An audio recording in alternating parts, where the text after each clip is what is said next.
Muito bem, meus amados, chegamos à 9ª lição de cura. Então já estamos estudando esse livro de Lucas, já faz mais de um mês, e aí temos visto nas quartas-feiras algumas lições extraídas dos milagres e curas realizados por Jesus, descritos no Evangelho de Lucas. Só recapitulando, relembrando que Lucas era um dos discípulos de Jesus, ele era médico, então um homem que, ao descrever os milagres, ele fez de tudo para descrever de forma detalhada. Então ele fez de tudo para expor o contexto da época, como Jesus operou o milagre. Então ele foi detalhista, ele fez uma certa apuração das informações para poder descrever exatamente como aconteceu. Então isso é maravilhoso,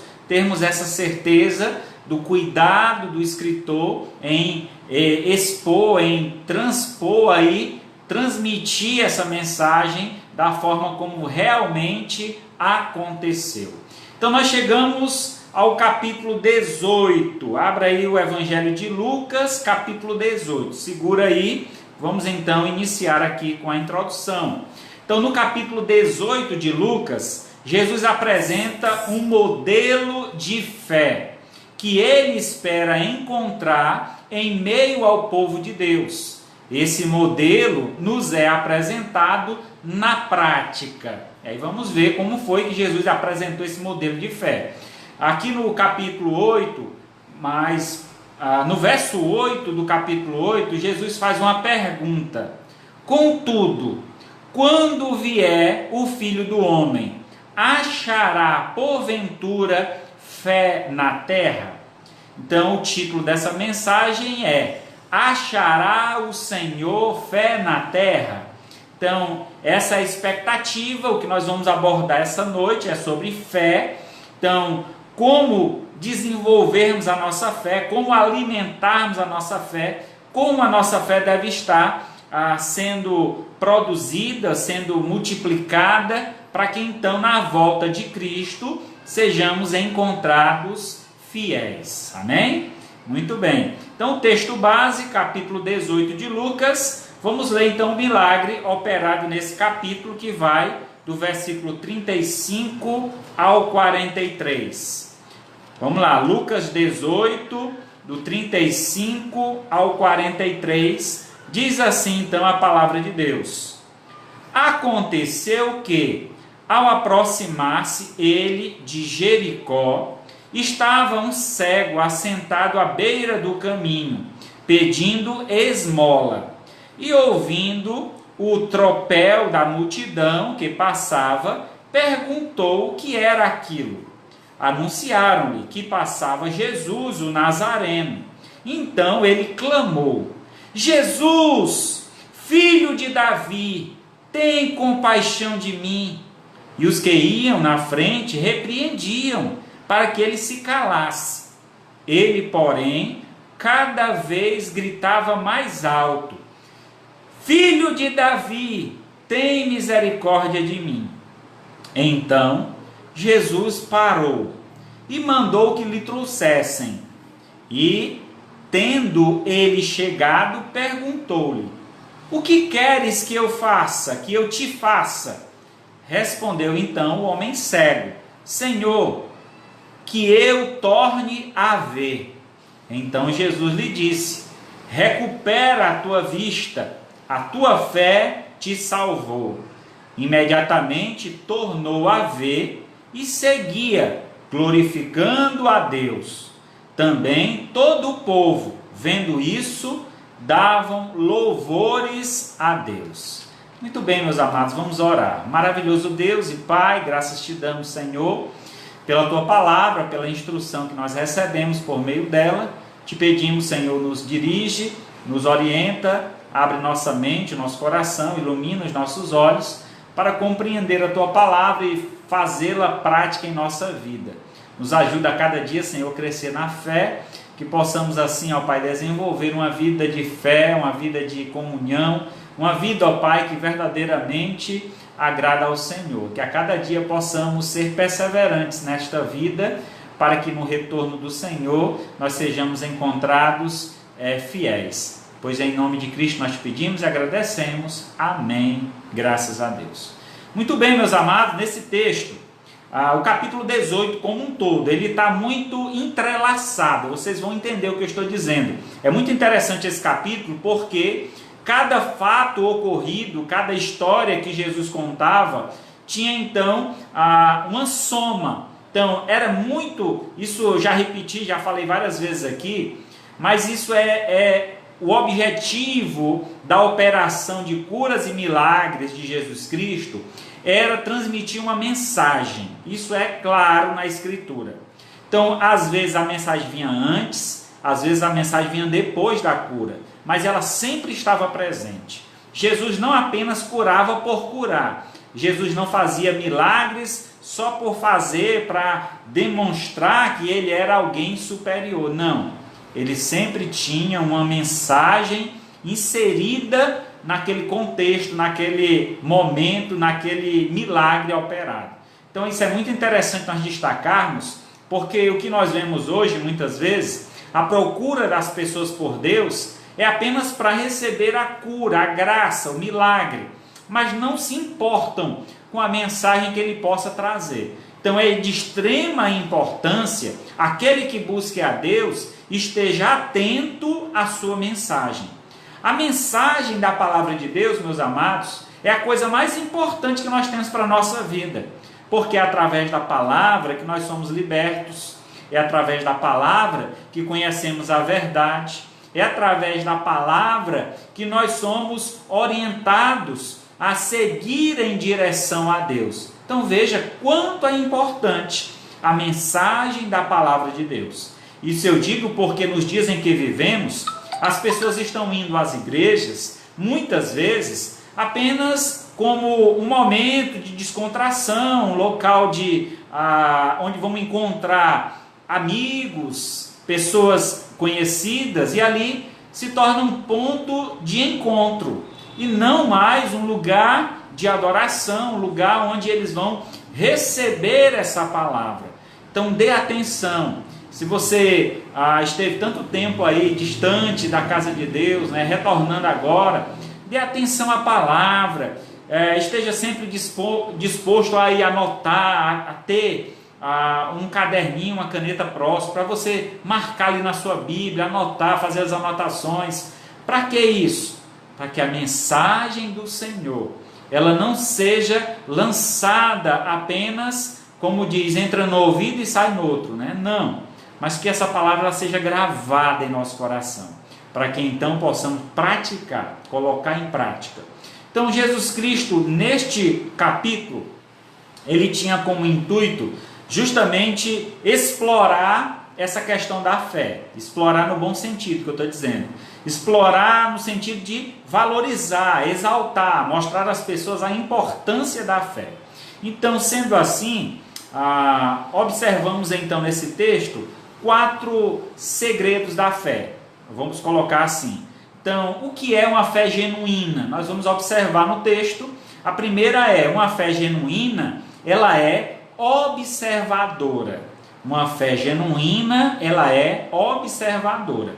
Então, do verso 35 ao 38, que nós acabamos de ler, nós vemos então um homem cego que estava então observando o barulho da multidão. No verso 36 diz, ouvindo o tropel da multidão. Então, aqueles passos, uma multidão passando, e ele ficou observando, mesmo sem ver, ele estava observando. De que forma? Com atenção, com seus ouvidos. Então, alguém que é cego, ele tem a capacidade aumentada da sua audição, e ele consegue ouvir com mais clareza, porque os seus olhos lhe faltam, então os ouvidos se tornam também os seus olhos. Então, ele estava ali observando a multidão, e aí então, com essa observação, ele faz uma pergunta. Que pergunta é essa? A pergunta é, o que é isso? O que é que está acontecendo?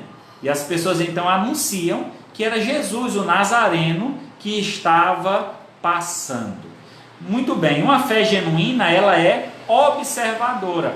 Uma fé falha, uma fé fraca, é aquela de alguém que segue apenas a multidão, sem dar ouvidos o que a palavra tem a dizer. Isso é muito comum acontecer, as pessoas se decepcionarem com a igreja, com pastores, com líderes, porque eles focam naquela pessoa como ela sendo a mais importante, a principal. Então eles se decepcionam com as pessoas. Mas eu quero dizer para você, meu amado, que o nosso Deus, com o nosso Senhor Jesus Cristo, você nunca vai se decepcionar, porque Ele tem a palavra certa para nos oferecer. Ele tem a palavra que edifica a nossa alma. Então aquele homem observou a multidão, viu que ia passando Jesus, certamente ele já tinha ouvido falar de Jesus, sabia que este homem tinha uma palavra excelente a ser transmitida, então ele parou para observar, ouvir com atenção. Então observar aqui se aplica ao cego como ouvir com atenção. E aí, como nós podemos ver essa observação? A observação nos proporciona um relacionamento real de quem nós somos. Então, com a observação, aquele homem cego, ele pôde não somente observar ao seu redor, mas principalmente observar para dentro de si, olhar para dentro de si. Essa é uma grande necessidade do homem quando se depara frente a frente com Deus. Quando temos um encontro com o Senhor, é de extrema importância que nós olhemos para dentro, observar quem nós somos, qual tem sido a nossa atitude diante deste mundo e também diante de Deus. O que eu preciso mudar na minha vida? Aquele homem tinha uma necessidade, e ele então, ao observar, ele viu ali uma oportunidade, e essa observação fez com que ele olhasse para si, sabendo dele a sua necessidade, vendo ali Jesus passando, ele sabia de uma oportunidade que estava sendo dada a ele. Muitas vezes as pessoas têm a oportunidade de um encontro com Deus e não conseguem enxergar a sua necessidade de Deus. Quantas pessoas vão à igreja anos após anos, visitando apenas, e ouvindo a palavra de Deus, não se posicionam ao lado de Cristo, não se decidem em viver em obediência à palavra de Deus. Por que isso? Porque eles não conseguem olhar para si. Eles sempre olham a palavra com crítica. Eles sempre olham aquilo como algo que, não, isso aí não é para mim, não vai dar certo, eu não vou conseguir. Então devemos entender que é Deus quem nos capacita. Quando Ele nos chama, Ele nos capacita. Isso é muito importante ser destacado. Que nós possamos assim, ao nos achegar a Deus, observar com atenção a sua palavra, para que ela então possa fazer a mudança necessária em nossa vida. Aqui encontramos nesse capítulo uma parábola que Jesus conta do versículo 9 ao 14. A parábola do fariseu e o publicano. Nessa parábola é contado, Jesus conta que havia dois homens no templo orando. Um era um fariseu, o fariseu era um homem religioso. Este fariseu estava no templo, em pé, e se exaltando. A sua oração era em público, em voz alta, e se exaltando. Obrigado, Senhor, porque eu não sou como os demais pecadores. Eu faço isso, eu faço aquilo. E ele se colocando como ele, eu. E isso dava uma conotação de alguém muito superior. Alguém que não conseguia enxergar a necessidade que havia nele de Deus. E aí, ao contraponto a essa visão, Jesus disse que nessa parábola também havia um homem aqui chamado de publicano. Publicano era um homem que trabalhava para o governo romano, cobrando impostos. Então era uma pessoa que geralmente era um judeu, separado do povo dele, e aí esse homem, sendo um judeu, cobrava imposto aos judeus para devolver aos cofres romanos. Então, para os judeus, não era uma pessoa bem vista. Essa pessoa não era bem quista entre os seus. Logo, ele era também judeu e ia ao templo para orar. Ao chegar no templo, ele se depara de uma forma diferente a se apresentar diante de Deus. Diz o texto que ele se ajoelhava com a cabeça baixa, batia no peito e dizia: "Sê propício a mim, Senhor, que sou pecador." Então aquele homem, ele conseguiu fazer o mesmo que o cego fez. Olhou para dentro de si, reconheceu o seu pecado, a sua limitação, a sua necessidade de Deus. E aí Deus, nessa passagem, Jesus Cristo exalta este homem publicano que reconhecia a sua posição. Isso quer dizer que a sua fé era genuína, porque era uma fé observadora. Ele olhava para dentro de si, olhava para Deus e percebia o distanciamento que havia entre ele e Deus. E ele então, o que é que ele queria? A fé fazia com que ele diminuísse esse distanciamento. Quebrava então a grande separação que há entre o homem e Deus. E essa separação se chama pecado. É o pecado que nos separa de Deus. E quando ele reconhece que é pecador, ele dá o primeiro passo em direção a Deus. E aí Deus certamente estende a mão poderosa e lhe resgata do lamaçal de pecados. Assim, meus amados, Deus tem feito e faz. Hoje fará para todo sempre. Sempre que necessitarmos, Deus estará sempre pronto a nos atender. Em Tiago, capítulo 1, verso 25, diz assim: "Mas aquele que considera atentamente na lei perfeita, na lei da liberdade, e nela persevera, não sendo ouvinte negligente, mas operoso praticante, esse será bem-aventurado no que realizar." Então, a fé genuína é a fé de alguém que é observador, e essa sua observação faz com que ele pratique aquilo que é bom, aquilo que vem de Deus. O conhecimento que ele adquiriu da palavra, ele vai colocar em prática. Então, assim é uma fé genuína, uma fé verdadeira. Então, é aqui no texto aqui em Tiago, capítulo 1, ele fala então que devemos considerar atentamente essa lei de Deus, essa palavra de Deus. Considerando atentamente essa palavra, eu devo nela perseverar, quer dizer, não desistir, continuar lutando. Eu sou pecador, eu pedi perdão a Deus ontem pelo meu pecado e hoje já pequei novamente.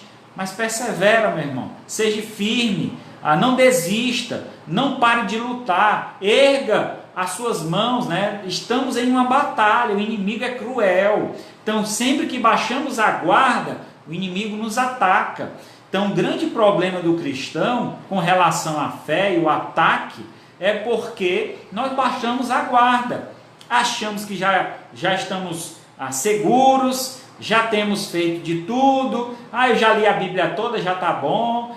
Eu já orei ontem, não preciso orar hoje. E aí, quando estamos com esse pensamento, aí o inimigo está lançando as suas flechas e aí nos atacando. É importantíssimo que estejamos sempre com a nossa guarda armada, não permitindo que o inimigo lance as suas flechas para nos derribar.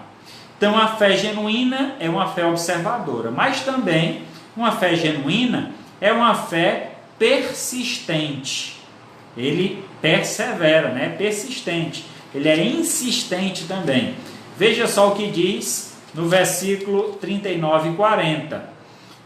Quando então o homem cego ouve falar que era Jesus, ele então clama por Jesus. No verso 38, clamou: "Jesus, filho de Davi, tem compaixão de mim."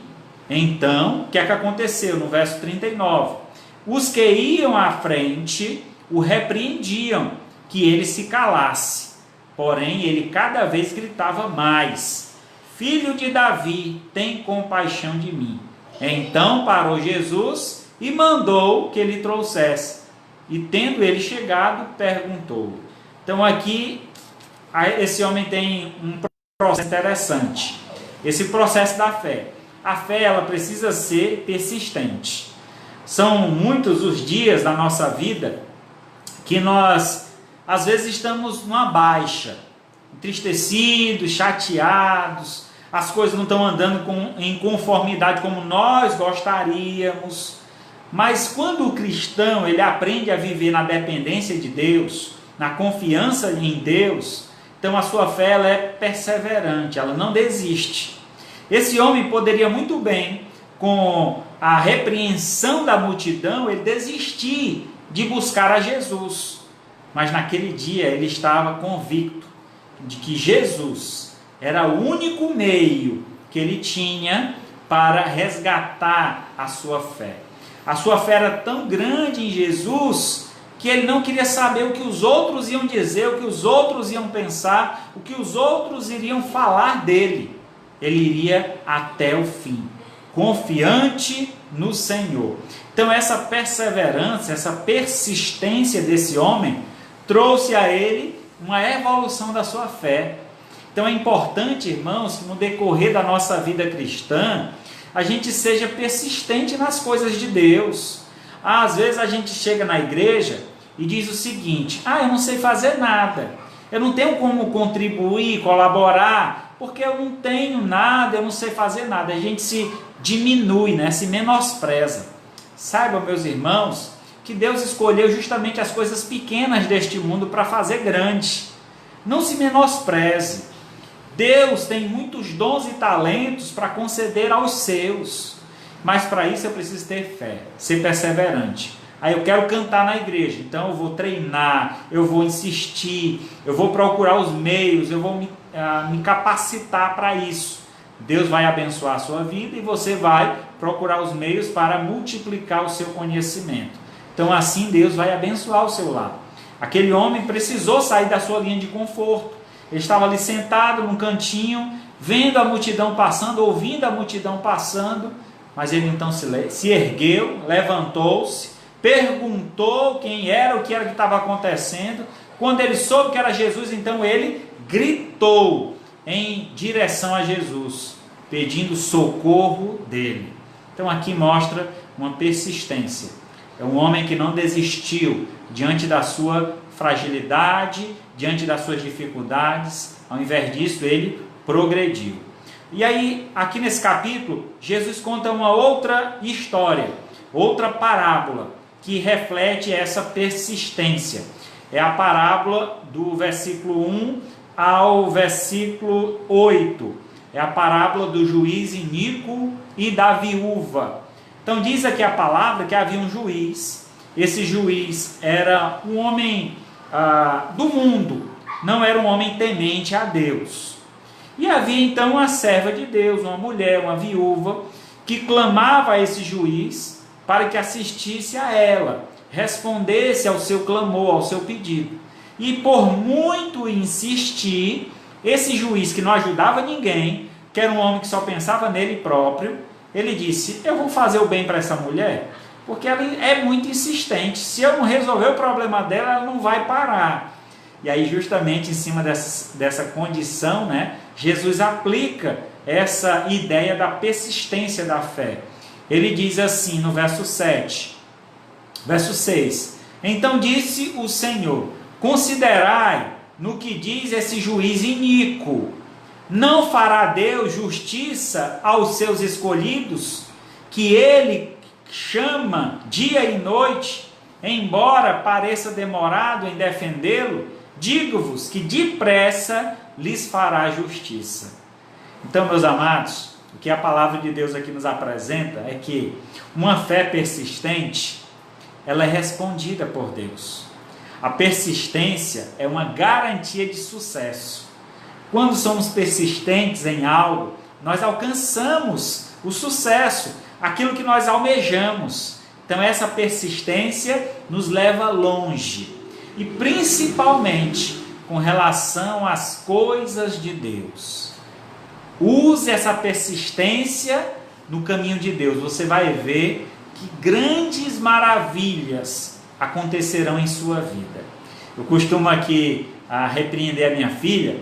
Por exemplo, às vezes a gente está assistindo TV, depois do jantar, do almoço, ela diz assim: pai, descasca uma laranja. Esse filha, vai lá e corta assim no meio e você come. Não, pai, eu quero uma laranja. Filha, agora não, deixa eu descansar aqui, acabei de almoçar, deixa eu relaxar um pouquinho, eu descasco já. E ela fica direto: pai, minha laranja? Pai, o senhor descasca minha laranja? Rapaz, é uma insistência tão grande que eu disse, vai lá menina, traz logo essa laranja para eu descascar. Então, essa persistência demonstra o desejo por aquilo. Às vezes nós somos persistentes em coisas completamente erradas. Somos persistentes em desobedecer a Deus, por exemplo. Mas existem persistências que nós devemos ter em aprender um instrumento, por exemplo, musical, em ler a Bíblia toda em um ano. Quantas vezes nós desistimos no meio do caminho? Então, persistir. Isso é uma característica de uma fé genuína. Só persiste aquele que realmente tem uma fé genuína. Então, Mateus capítulo 10, verso 22 diz assim: sereis odiados de todos por causa do meu nome. Aquele, porém, que perseverar até o fim, esse será salvo. Então, a nossa perseverança nos garante salvação. É claro aqui que o contexto desse versículo é o período de tribulação, quando a igreja já foi arrebatada, e aqueles que ficarão durante o período da tribulação, aqueles que ficaram durante o período da tribulação, esse texto está se referindo a eles. Se vocês perseverarem até o fim, quer dizer, se vocês não se entregarem à marca da besta, não se entregarem ao falso Cristo, né, ao falso profeta, então aqueles que perseverarem durante a tribulação, quando chegar o fim da tribulação, vocês serão salvos. Então essa é uma referência clara àquele grupo especificamente, né? Mas hoje ela pode ser aplicada para nós, que a nossa perseverança no dia a dia. Não desiste da sua fé. As igrejas estavam fechadas e eu temo que alguns cristãos tenham se perdido, não voltem para a igreja, porque acharam outras coisas mais interessantes do que a casa de Deus, a palavra de Deus. Isso é lamentável. Que nós possamos, irmãos, perseverar na fé, não desistir, que o Senhor esteja fortalecendo ainda mais a sua fé e essa persistência seja contínua na sua vida. Em terceiro lugar, nós vemos que uma fé genuína, ela é descritiva. O que quer dizer isso?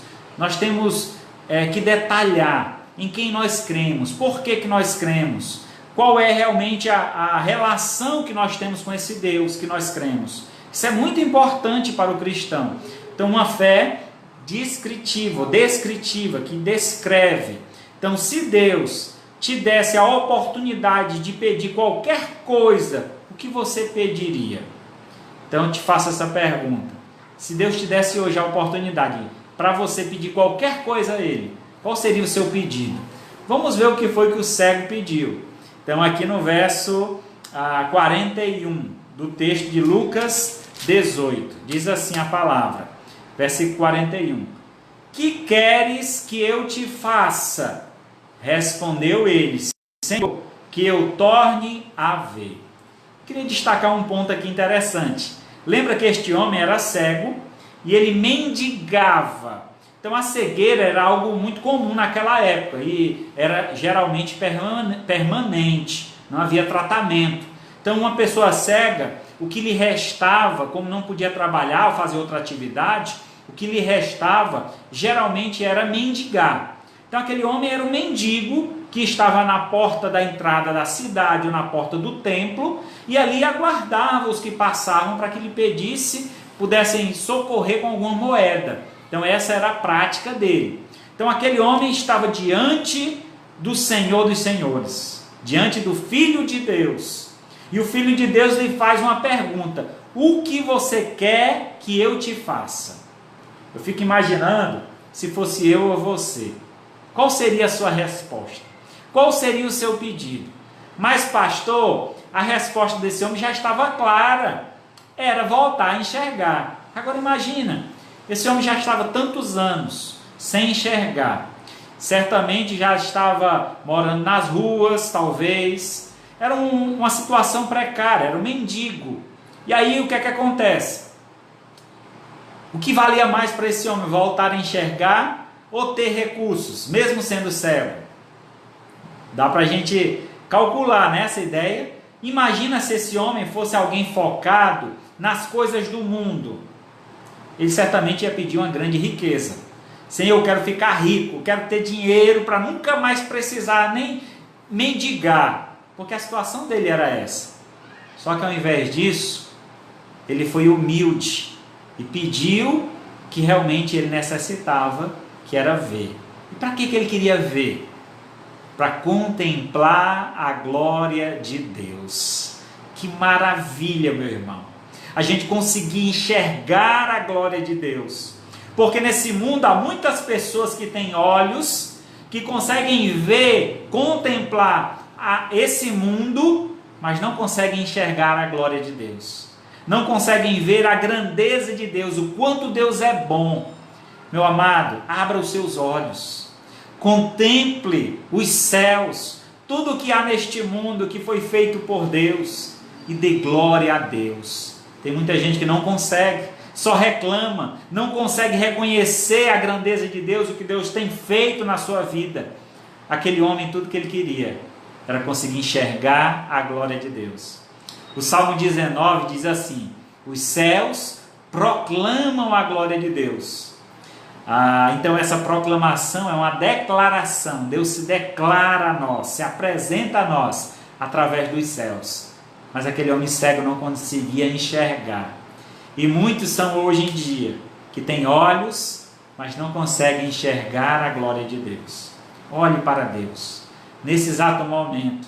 Quando terminar essa programação, vá até a sua calçada, vá até a porta de fora, na janela da sua casa.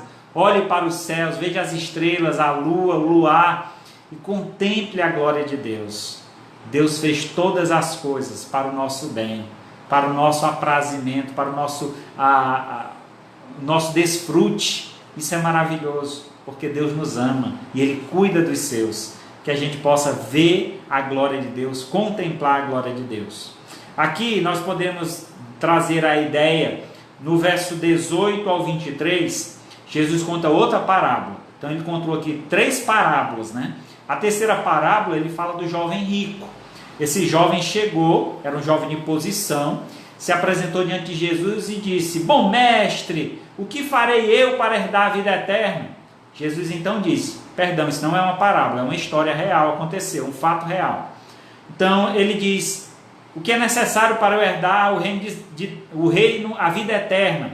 E aí Jesus responde: por que me chamas bom? Só existe um que é bom, e esse é Deus. Você está me reconhecendo como Deus?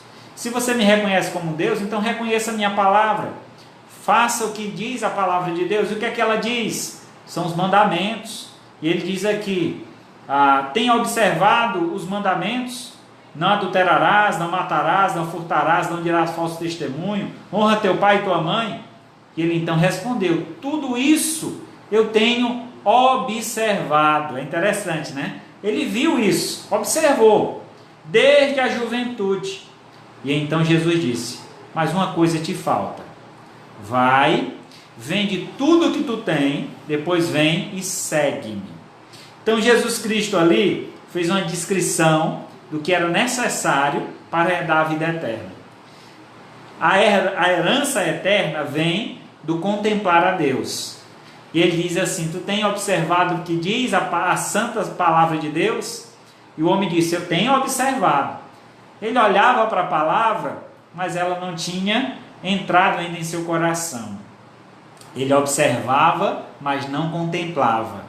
Porque contemplar é adorar, é ter realmente a nossa visão focada, vendo cada detalhe. Isso é contemplar. Ele não contemplava, apenas observava. Ele via, sabia que ela existia, sabia que tinha ali.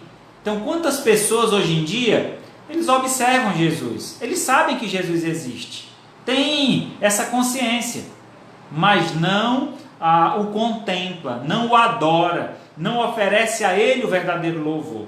Então, essas pessoas estão perdidas por não reconhecer Jesus como Senhor. Aquele homem cego reconheceu e buscou a presença de Deus e recebeu dele uma herança eterna. Aqui este homem, jovem rico, chegou até Jesus, apresentou-se como tendo uma necessidade, um desejo, mas não estava pronto a contemplar e adorar a Deus. E aí então perdeu a oportunidade de acompanhar Jesus, de seguir Jesus e receber dele um reino eterno. Então isso é o que a palavra nos apresenta. Então, essa oportunidade nós não podemos perder, meus amados. Se Deus te chama, entrega o teu caminho ao Senhor. Você receberá dele algo de grande valor, que é a vida eterna ao lado dele. E por último, uma fé genuína, ela é radiante. Você já viu alguém muito feliz, que os olhos dele brilham, tudo nele brilha? É muito maravilhoso. A felicidade, ela é radiante.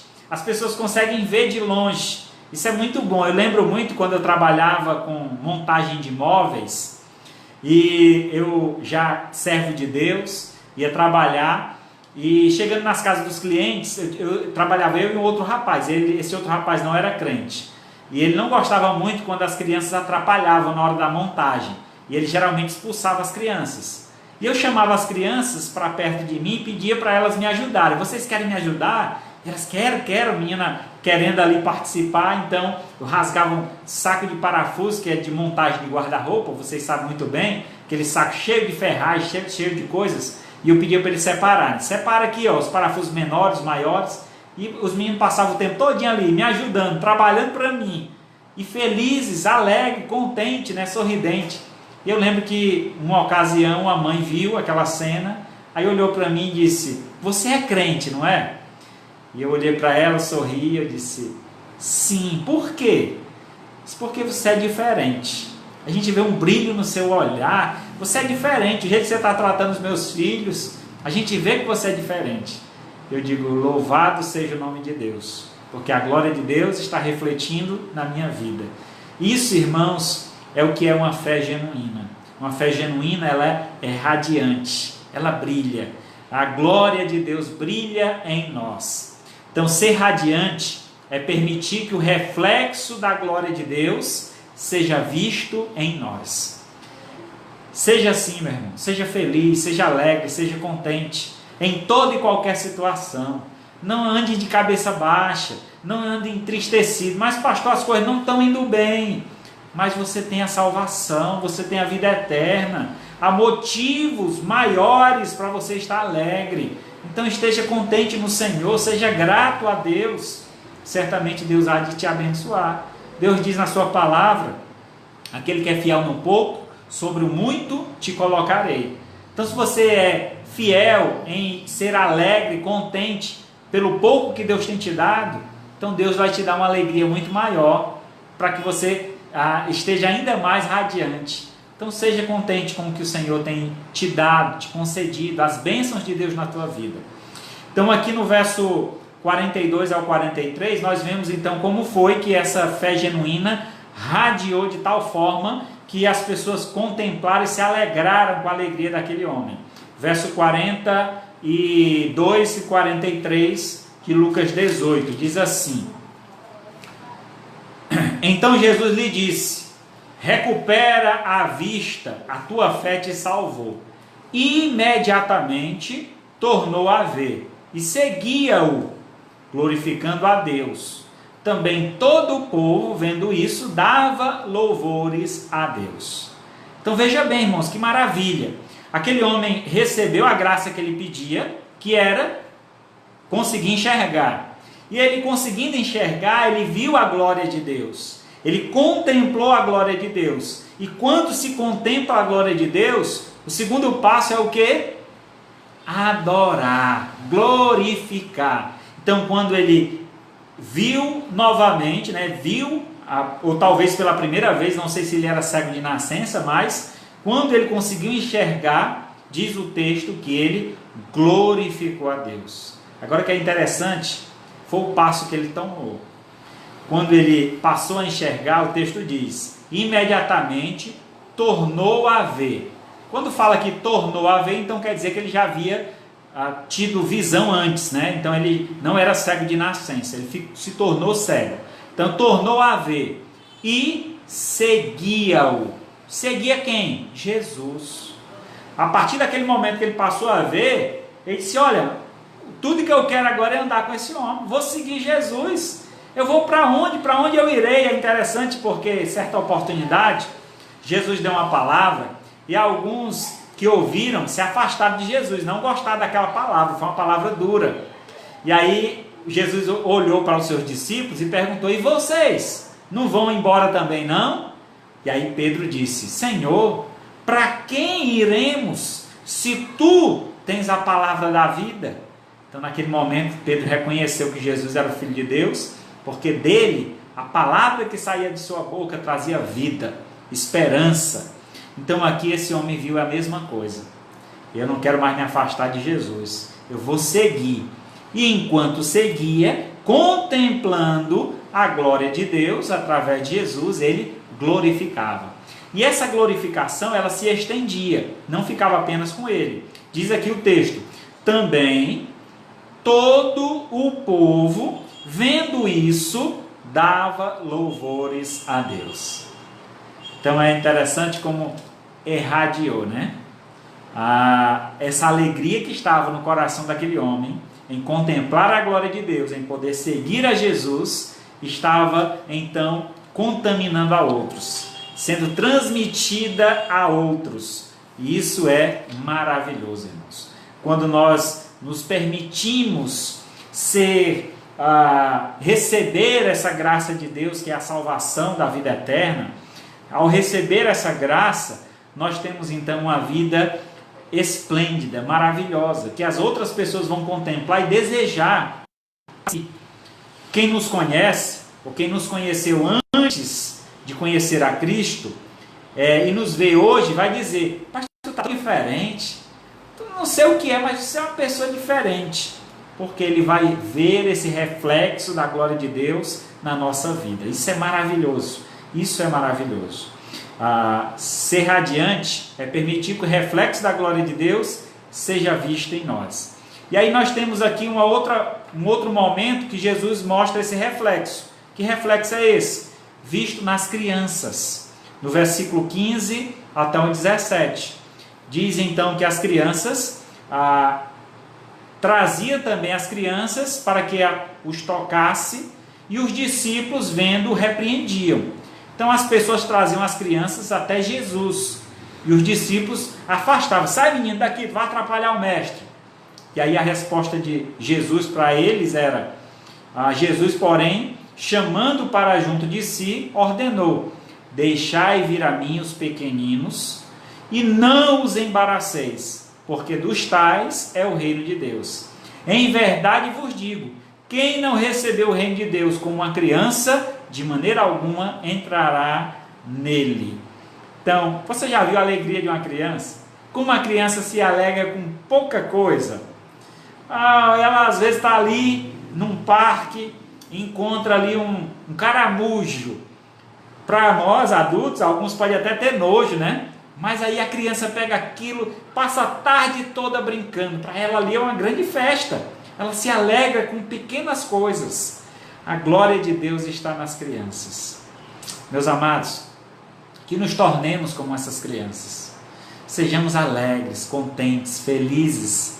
Que nós possamos irradiar essa alegria aos que estão ao nosso redor, para que eles também louvem o nome de Deus.